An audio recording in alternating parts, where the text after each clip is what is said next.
ہم ان کے حالات تم سے صحیح صحیح بیان کرتے ہیں۔ وہ کئی نوجوان تھے جو اپنے پروردگار پر ایمان لائے تھے، اور ہم نے ان کو اور زیادہ ہدایت دی تھی، اور ان کے دلوں کو مربوط یعنی مضبوط کر دیا۔ جب وہ اٹھ کھڑے ہوئے تو کہنے لگے کہ ہمارا پروردگار آسمانوں اور زمین کا مالک ہے، ہم اس کے سوا کسی کو معبود سمجھ کر نہ پکاریں گے۔ اگر ایسا کیا تو اس وقت ہم نے بے عقلی کی بات کی۔ ان ہماری قوم کے لوگوں نے اس کے سوا اور معبود بنا رکھے ہیں، بھلا یہ ان کے معبود ہونے پر کوئی کھلی دلیل کیوں نہیں لاتے؟ تو اس سے زیادہ کون ظالم ہے جو اللہ پر جھوٹ باندھے؟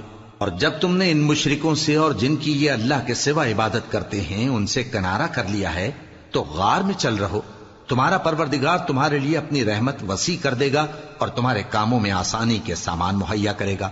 اور جب سورج نکلے تو تم دیکھو کہ دھوپ ان کے غار سے داہنی طرف سمٹ جائے، اور جب غروب ہو